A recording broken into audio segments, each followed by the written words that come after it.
May is Mental Health Awareness Month. Yesterday evening, News 8 brought you a special broadcast focusing on programs in West Michigan working to support mental health. Good morning, ladies and gentlemen. I'm News 8 digital anchor Luke Laster here from the Wood TV live desk. Joining me this morning, Daybreak anchors Teresa Weekly and Donovan Long. To the both of you, good morning. Good morning. Thanks for having us on. Yeah. So what we're going to do here, ladies and gentlemen, again, multiple stories throughout the past month. Donovan and Teresa are going to highlight one that stuck out the most to them from the past month.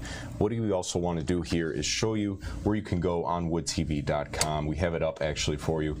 The special there called Mental Health Awareness, Giving Voice to the Silent Struggle. It is live now on woodtv.com. The full video there, 19 minutes long. You can view it. Teresa, let's start with you. What do we have here from this past month? Well, we did so many different stories focusing on mental health, and I did several involving kids, teenagers, looking at social media. TikTok has really changed the game, but the one that really stuck out the most to me was talking with, there's some folks. Apologies for the background noise there, ladies and gentlemen. But the one that really stuck with me the most was talking with a woman who lost her son a few years ago. Because, well, I guess because of my own personal journey with grief, and I felt like it was really important. I mean, I do think, you know, worrying about our kids is very important too, in terms of what they're getting into and all of that. But loss is something that people don't necessarily want to talk about, especially if they haven't experienced it. And that was when I spoke with this woman who lost her son in a car accident. That was kind of what she discussed, is that people are scared to talk to you about it because they don't want to think about the possibility of it happening to themselves. You know, I lost my sister to suicide 2.5 years ago, and it is difficult. It's not so much difficult for me to talk about. I've gotten more comfortable with that, but I do find other people's discomfort. I see other people's discomfort in discussing it with me because it's tough to think about. So I felt like that was an important story because she discussed what it means to her when people continue to say her son's name. She doesn't want him to be forgotten, and I found that in other families I've talked to who have lost children. They want to hear their child's name. They want to hear the name of their loved one because it helps them to kind of live on. And so I felt that was an important message, and not just for people who have experienced loss, but for people who have friends or other family members who have experienced that. Again, ladies and gentlemen, that's special live now on woodtv.com. That aired last night. Mental Health Awareness, Giving Voice to the Silent Struggle. Donovan, what do you have for us now as well? One of the pieces I want to highlight is a piece about toxic masculinity being a barrier to men's mental health. And I talked to so many men after the story aired and before the story aired.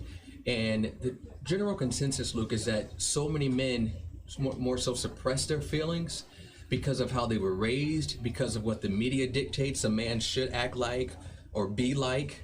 And we as a community, we as a people have got to get away from this just notion of what a man is. You know, it's so subjective about what a man is and to how to respond to certain tragic situations as a man. There really isn't a manly way to respond to grief and to process death or suicide and emotions.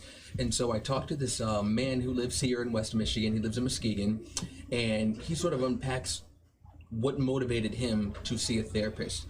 And his brother died by suicide about 4 years ago. And he said that was more so kind of the catalyst of change for him. He says he grew up in an environment where people around him, the men in his life, didn't really encourage therapy as a first line of defense.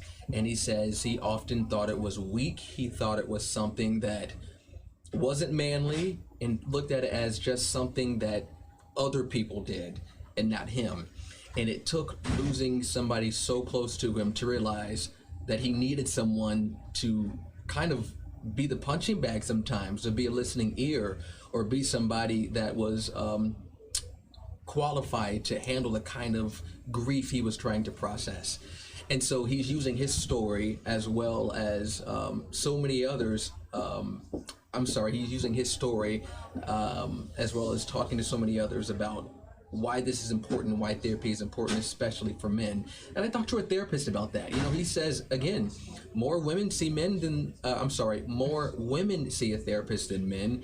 And he talked about the reason that is because so many men don't want to be viewed as weak, as crazy, as reliant on something where they have to express their emotions. And the good kind of thing in all of this is that the therapist was saying, through the pandemic, there have been more virtual options for seeing a therapist, and that has encouraged more men to speak up because they can do so in a safe environment, one that doesn't require them to leave their homes. Can I just say, as a woman, I see the strength in taking that step for a man. I see that as more strength than to avoid it personally. Yes. But I think Donovan and I have learned a lot from each other in doing this as well, and the different stories that we've done and our different perspectives that we bring to the table too, which has been really fun. Yeah, it's helped us kind of tap into our own personal lives, but also view others' lives through a different lens. Yes. With this special, you guys welcomed a guest to the studio. Who did you speak to there? Dr. Lisa Lowry is a pediatric specialist for Spectrum Health, and she was heavily involved in the state of the child this past year. She really focused on mental health, for mental and physical health, but it was great to have her on because of her own unique perspective too, and we kind of discussed about how to use those pediatric well visits. As a parent, we take our kids at least once a year, usually more than that, to the pediatrician, and how to use those as mental well checkups as well. Yeah, she also talked about there being sometimes a generational gap in the way of men and women view therapy, especially depending on what community they come from. And so she unpacks that as well into this in this special, which I think is very telling because people view therapy differently by virtue of where they come from and who they come from. And so, yeah, it's all of that really kind of, I don't know, puts things into perspective and helps you see life through another person's lens. Again, ladies and gentlemen, that special attached to the stream, if you're viewing here on Facebook, takes you over to woodtv.com. Teresa, Donovan, anything else that you guys would like to add here as we wrap up the month of May? Yeah, honestly, I just want to say, man, the biggest thing I want people to take away from this all is to speak up. It doesn't matter where you come from, what you're going through, who you are, how old you are, or your background. The most important thing you can do is to speak up if you need help. That's really what we want to drive home. If you need help, and just don't be afraid to talk to someone who maybe you don't need help or don't feel like you do, but somebody else does. Just talk about these things, and sometimes starting that conversation with someone, even if you're tired, you don't feel like having a conversation, you never know what you're going to learn about someone that might lead to something good for them. Just don't be afraid to talk, whether you need the help or someone else does. Teresa, Donovan, thank you. Thanks for having us. Thank you, Luke. Ladies and gentlemen, this has been a look at the Wood TV Live Desk. I'm News 8 digital anchor Luke Laster. Have a great morning. And again, the special attached to the stream, if you're viewing here on Facebook, takes you over to woodtv.com. The full 19-minute special found right there. Have a great morning. We'll see you around.